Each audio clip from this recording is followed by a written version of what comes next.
Hello everyone. Welcome to Digital Marketing Gyaan podcast, your one-stop destination to explore the latest happenings, strategies, tools, techniques, and case studies in the digital marketing domain. I'm your host Prince Kumar, and we have Steve Brown, the CEO of the Change Starter, with us today. Steve began her corporate career in advertising in heavyweight London agencies such as Saatchi& Saatchi and McCann Erickson.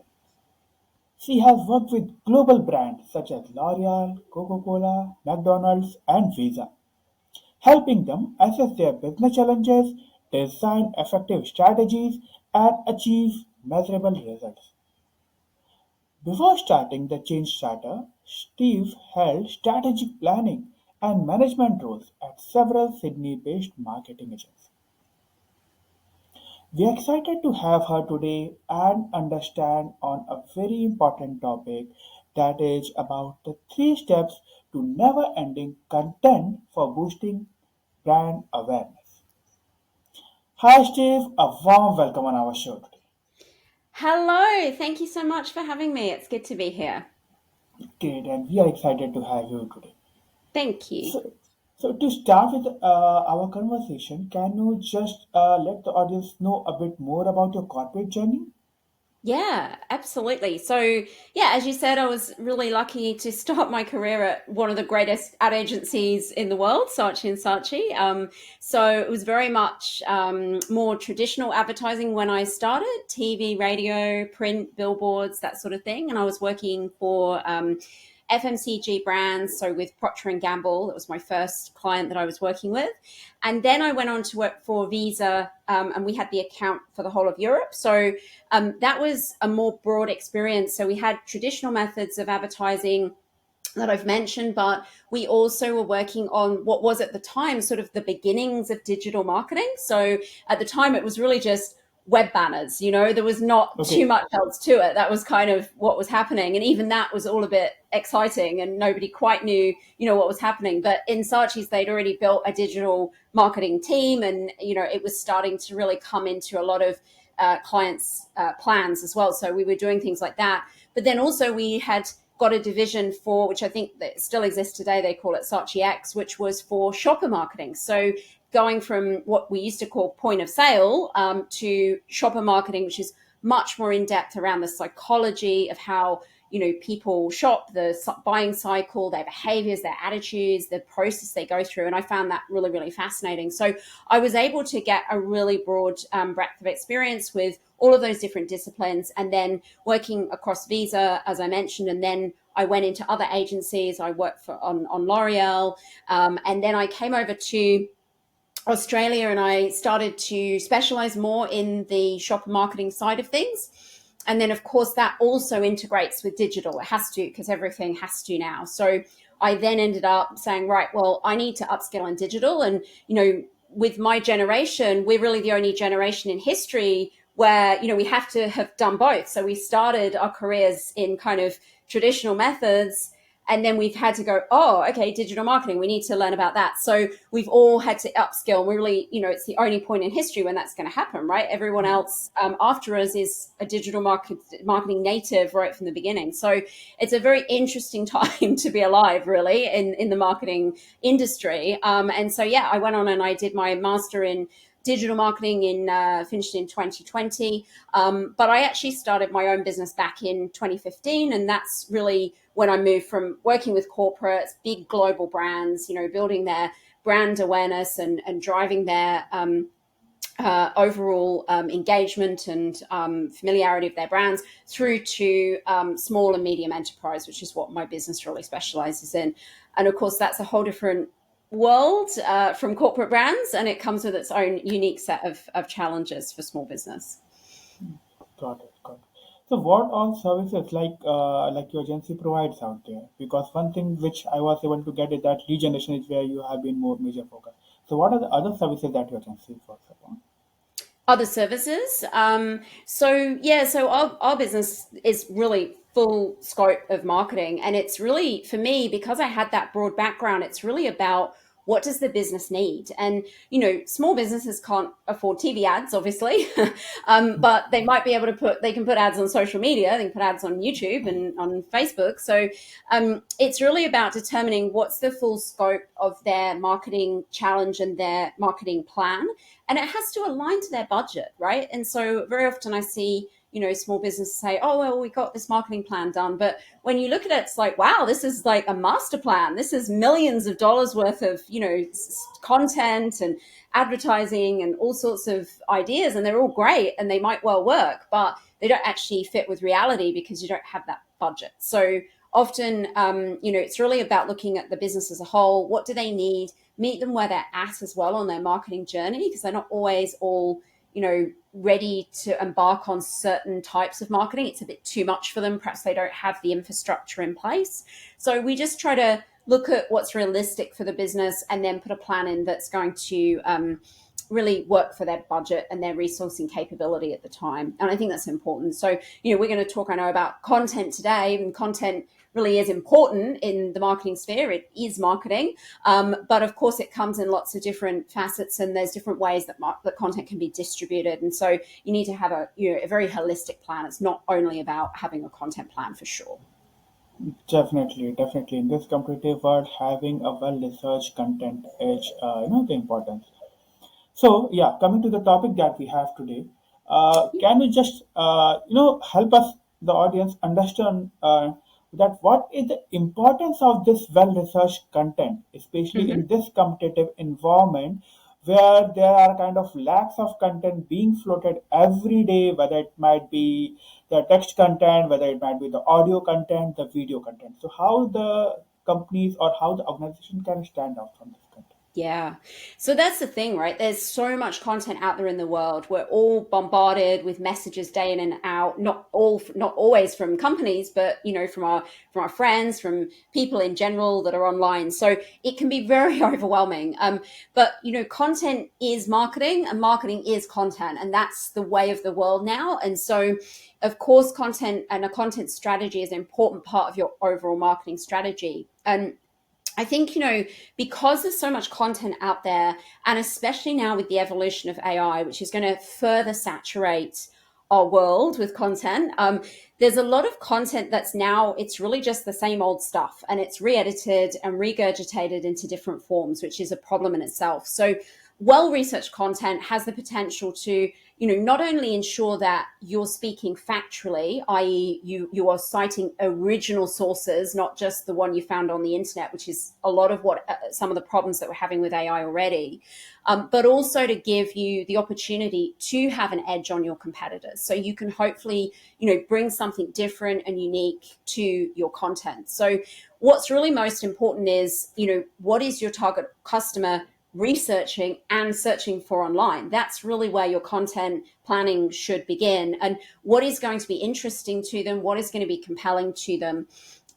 Content should add value. It's not a sales pitch. Generally, there might be some forms of content that are, but in general, if we're talking about blogs and content that you use, like you mentioned, video form, etc., it should add value and really provide guidance or inspiration and education to help prospective customers really navigate the landscape of your industry. And particularly if you have a services business, it's usually the case with services businesses that it's a bit more complicated.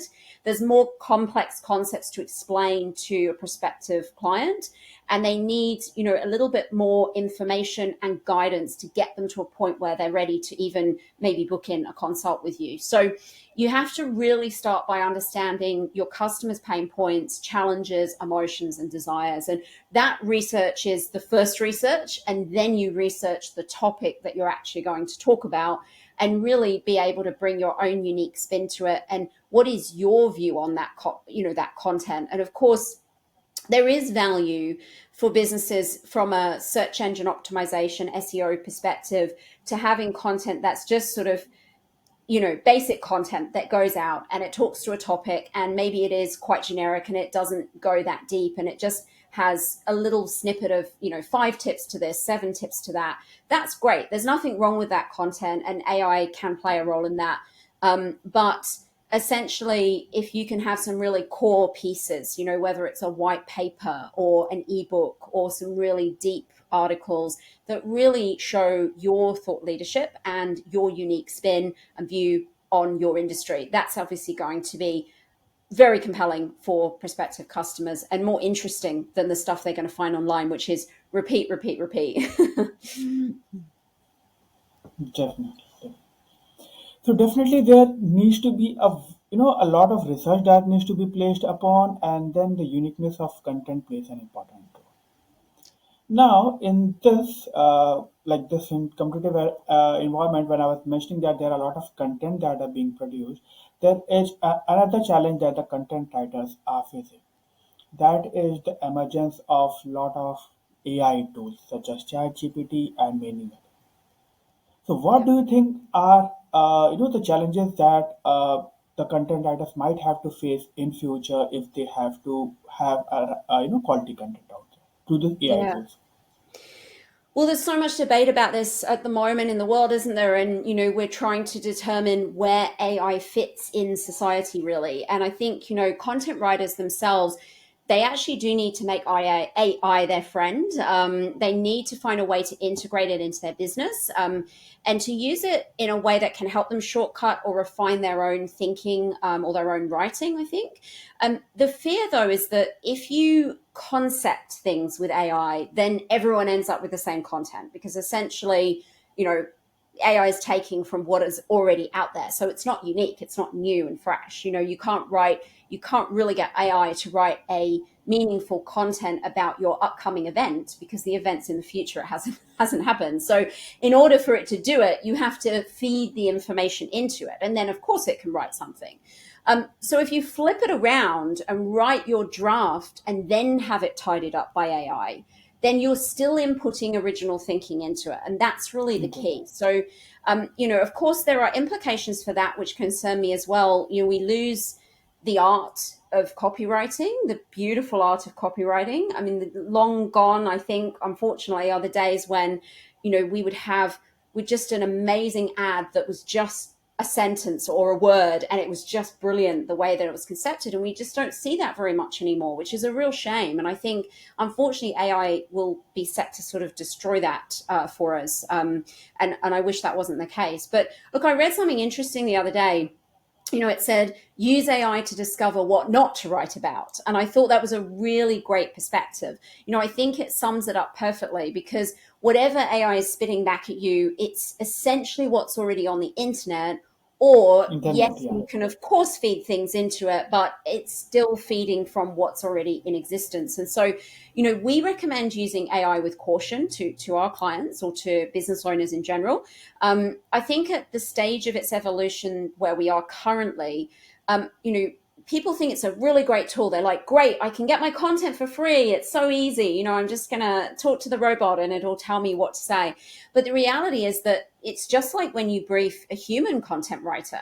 The more time and effort you spend in refining the brief to them, the better the output's going to be that comes back to you. And I think, that's exactly the same with AI. If you put in a quick brief and you haven't really thought it through, you'll get something back that's very superficial and it really won't contain any deep thought leadership because how can it? You haven't given it the points, or well-researched concepts because it's not going to do that unless you ask it to and really think about what you want it to do. So if you put the time in, then, you can certainly get something decent back from it, even in this early stage of its evolution. However, the cost to you of your time briefing it in the first place, if is really more than, if not the same as, engaging a human content writer in the first place. So I think for us, content writers can use it as a tool. They can talk about AI aided writing, and if that helps to reduce costs for businesses, and that's really what businesses are often looking for, then that can be a good thing for the future. But I hope that we can find a way to work with it as an industry so that people are not losing jobs because and not losing those skills. Like beautiful copywriting isn't suddenly lost to a robot, because I would hate to be in a world like that. So I think there's some upcoming challenges, but yeah, be nice to it, because in case, just in case they end up taking over, be very nice to AI. You never Definitely. know. The danger is there. We have to. That is the future, and that we have to, we have to understand and we have to live with it. That's the Yes. fact that we Yeah. have to live Yeah, with it's it. not going anywhere, right? It's going to be here, and it's going to evolve. And I am certain that in the future, it's going to be phenomenal in what it can do for all of us, for businesses, for our lives. But right now, it's just all a little bit, not quite sure. And there's some hit and miss with what you can produce with it from a content perspective, for sure. Okay, so in content, we also need to understand that our content should be informative and it should be engaging also. Yeah. So, how does this engaging content can help in brand awareness? Yeah. Well, it's actually kind of a scientific answer, and the answer is because it's findable. So if you've accurately married your target audience's needs, so we talked before about you need to understand what their pain points are, what are they searching for, what do they want to learn and find out about online. If you've accurately married those needs to the content topics you're writing, then your audience will find your content because they're searching for those topics. So your content will become really relevant as far as Google's concerned, and it will come up. So therefore, your website will then become, they will be on your website because they will click on your content and go to your website just simply because they're searching for that topic. And that's obviously what we want to achieve with content marketing, or some parts of content marketing. So once they find that content, if your content is then also very engaging and speaks to the things that from your own research about your audience that they're looking to answer or understand, then that's actually critical to really increasing the time they spend on that page. Whether they dig further into your website, either by visiting linked pages from that article or via your main navigation, where they can find out about your products or services. So if we can speak to their needs, again, always, all marketing, I always say, go back to the beginning. What does your target audience need? What are they looking for? What are they trying to solve? What can you offer them that speaks to that and adds value? Go back to the big basics, and then that will give you the answers you need as to what content to put out there. And once you put that content out there, it's automatically engaging for them because you've hit the right For them, spot. Yeah, exactly. definitely, definitely. So while we write a content, like the content entire process is divided generally into two parts. The first is writing and engaging and informative content. The second part is marketing that content to the right audience at the right time. So, what are the prominent content marketing techniques that you use in order to, put that effort, that whatever effort that we have placed in that content reaches to the right audience and hit the right chords out there? Yeah. So for us, it's definitely about forming a cohesive approach. So we build content plans aligned to the target keywords, i.e., what the audience is searching for, which we establish from the things we talked about, understanding that audience in the beginning. And then we align that also to overall creative themes or campaign themes that we're going to run throughout the year for our clients. So we build, for all of our clients, we build a marketing, like a really comprehensive marketing calendar for the year ahead. And that outlines our campaign themes or campaign ideas and the messaging for each of those themes. And then it breaks down further into what are the individual content pieces that are going to be published, say monthly or weekly, to support those umbrella themes of the overall marketing plan. So understand the target audience, their buying cycle, what they're researching at each stage, then research the corresponding keywords, then come up with compelling ideas that you can meet them where they are on their journey, and then marry that whole thing up to create a comprehensive calendar that incorporates that content plan as well as the other activities you're going to be doing to market your business. And we then also would always recommend distributing the content through different channels like social or email marketing, or perhaps even through an ad campaign. So if you're wanting to if you're wanting to drive people to downloadable content like a white paper or other type of lead magnet or a quiz or something like that,